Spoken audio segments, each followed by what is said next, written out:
कैलाश है, जहां बर्फ भी मौन में बोलती है और जहां शिव और पार्वती का वास है।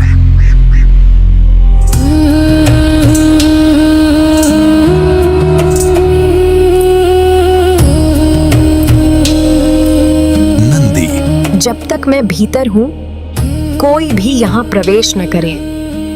मैं यहीं बैठ जाता हूँ, कोई भी भीतर नहीं जाएगा।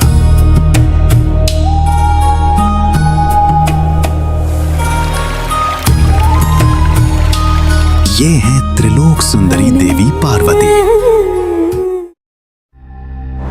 शिव शिव शिव शिव शिव शिव काल भीतर रत नाम सुनम कर महादेव। मृत्यु झुक जाए चरणों पर। नंदी, मेरे मार्ग से हट जाओ। प्रभु, मुझे माता ने आदेश दिया है किसी को भीतर न जाने देने को। नंदी, मैं उनका पति परमेश्वर हूं, मुझे किसी की अनुमति की आवश्यकता नहीं। प्रभु, आपके आगे मैं कुछ भी नहीं हूं।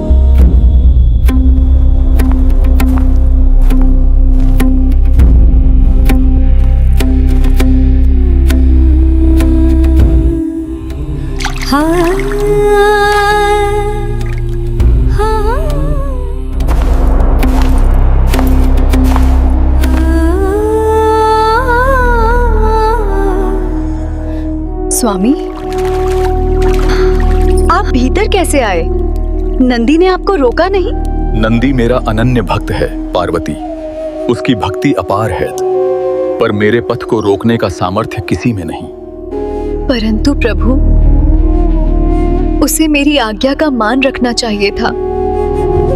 अब मुझे ऐसा गण चाहिए जो मेरी आज्ञा माने, मेरे शब्दों का पालन करे।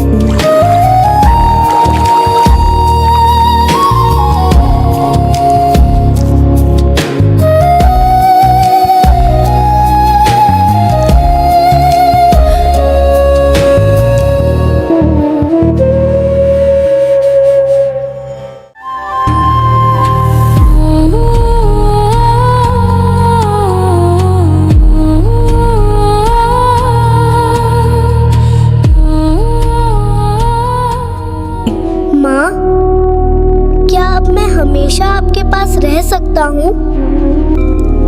मेरे बालक, माँ से कोई भी कभी दूर नहीं रहता। माँ, मैं अभी बाहर खेलने जा रहा हूँ। ठीक है पुत्र।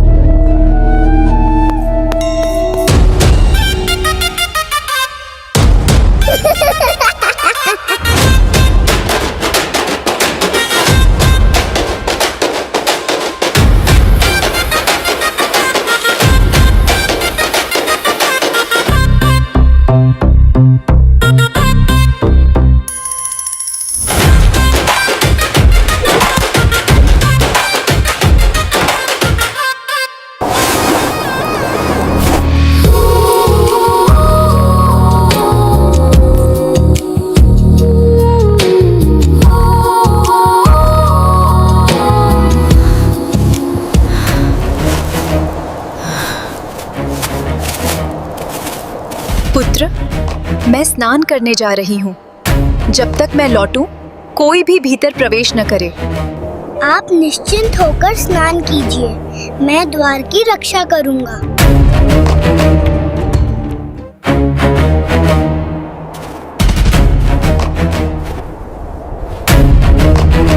मेरे मार्ग से हट जाओ बालक।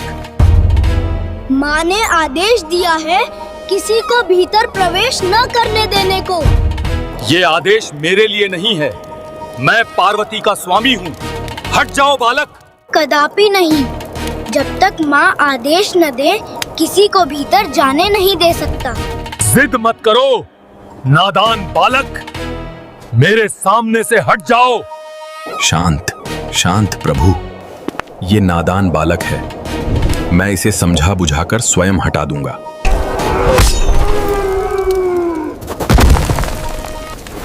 रुक जा बालक, मैं जगत पिता ब्रह्मा हूँ।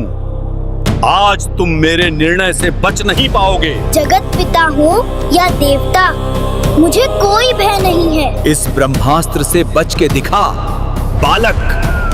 ब्रह्मा और बालक के मध्य ये संघर्ष कुछ समय तक निरंतर चलता रहा। ब्रह्मादेव ने अपने अस्त्रों का प्रयोग किया, किंतु बालक पर उनका कोई प्रभाव नहीं पड़ा। अंततः ब्रह्मादेव का धैर्य टूट गया।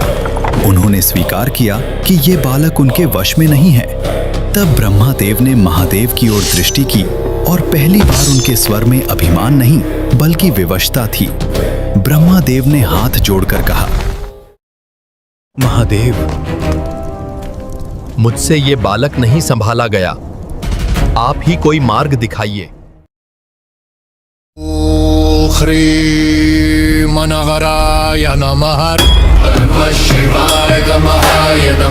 ओम शिवाय नमः। ओम शिवाय नमः। प्रभु, ये क्या हो रहा है? आज कुछ अनर्थ होने वाला है।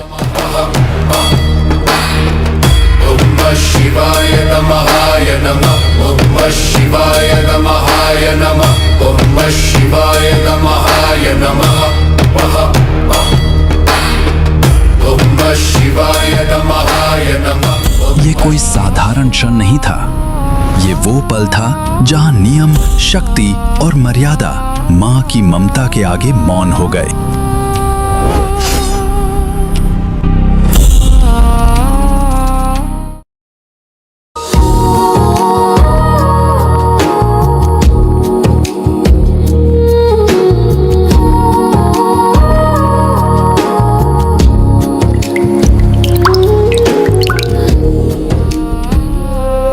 माता।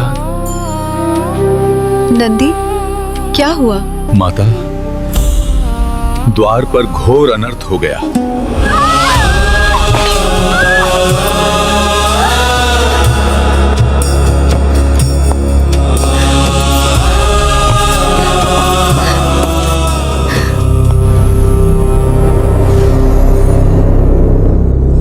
प्रभु, आप हमारे पुत्रों के साथ ऐसा कैसे कर सकते हैं? अब आपको ही उन्हें पहले जैसा करना होगा। क्या आप सबको उस मासूम बालक के साथ ऐसा व्यवहार करना इतना आवश्यक लगा? क्या किसी के मन में जरा सी भी करुणा नहीं जागी? अगर आपने अभी ये नहीं किया तो मैं इसी क्षण अपना धैर्य और मौन तोड़ दूंगी। फिर कोई भी मुझे रोक नहीं पाएगा। हाँ महादेव, बहन पार्वती ठीक कह रही हैं। आपको उस बालक के साथ ऐसा नहीं करना चाहिए था। समय बहुत कम है महादेव, देर मत कीजिए। अपने गणप्रेत को तुरंत जंगल की ओर भेजने का आदेश दीजिए। जाओ और ऐसा बालक खोज कर लाओ जिसका मुख उत्तर दिशा की ओर हो, जिसकी माता अपने पुत्रों की ओर पीठ करके विश्राम कर रही हो। जो आज्ञा प्रभु।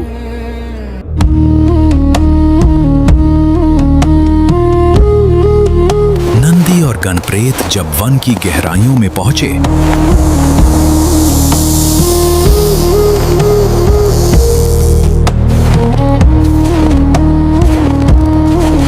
तो किसी भी जीव ने उन्हें पीठ नहीं दिखाई।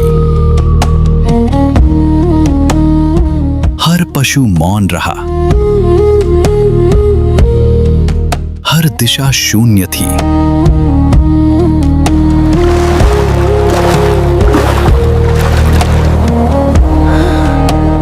तभी हिम से ढके उस निर्जन वन में उन्हें एक हाथी मिला, शांत, स्थिर। नंदी और गणप्रेत समझ चुके थे, यही वही है जिसे लेकर उन्हें लौटना होगा।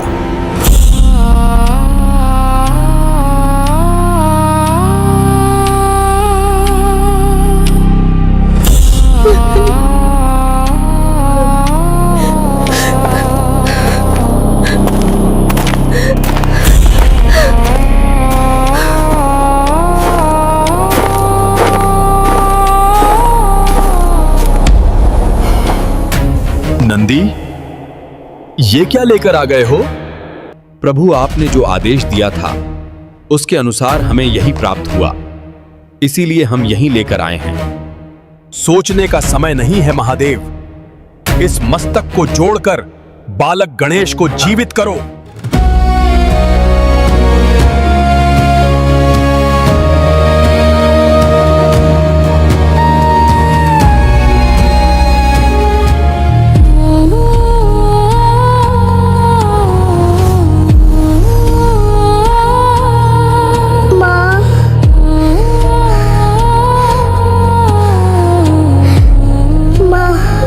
मेरे लाल, मेरे प्राण, आज फिर से तुम्हें जीवित देखकर माँ का हृदय भर आया है। माँ, क्या मैं सच में वापस आ गया हूँ? हाँ पुत्र, आज से तुम केवल मेरे बालक नहीं, संपूर्ण सृष्टि के विघ्नहर्ता हो। माँ, क्या आप मुझे स्वीकार करेंगी? माँ अपने पुत्र को कैसे अस्वीकार कर सकती है? तुम मेरे हृदय का अंश हो, मेरे गणेश।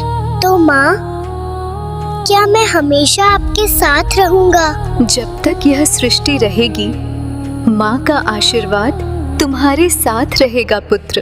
अब समय आ गया था जब सृष्टि के सभी देव देवी एक एक कर बाल गणेश को अपने दिव्य वरदान देने वाले थे। गणेश, मैं तुम्हें बुद्धि और विवेक का वरदान देता हूँ ताकि तुम हर संकट का समाधान बनो। वत्स, मैं तुम्हें यह वर देती हूँ कि जहाँ तुम्हारा वास होगा वहाँ कभी अभाव नहीं रहेगा। हे गणेश, मैं तुम्हें ज्ञान और सृष्टि के रहस्यों को समझने की शक्ति प्रदान करता हूँ। मैं तुम्हें यह वर देता हूँ कि हर शुभ कार्य से पहले तुम्हारा स्मरण होगा और बिना तुम्हारी कृपा कोई कार्य पूर्ण नहीं होगा। पुत्र, मैं तुम्हें अटूट स्नेह और संरक्षण का वर देती हूँ। संसार में कोई भी तुम्हें अकेला नहीं कर पाएगा। जब बालक गणेश को देवताओं ने वरदान दिए, सृष्टि को लगा संतुलन स्थापित हो गया। पर जहाँ शक्ति होती है, वहाँ अहंकार भी जन्म लेता है। अभिमान टूटा तो देवताओं की पुकार गूंजी, गणेश,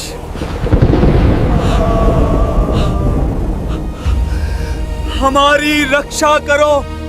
ये कथा है उस घमंडी गंधर्व क्रोंच की जिसे शाप ने बना दिया विकराल मूषक। पर अंत विनाश नहीं, परिवर्तन था। एक उग्र दैत्य झुका प्रभु के चरणों में और बन गया गणेश जी का वाहन मूषक। पार्ट 2 जल्द ही आएगा।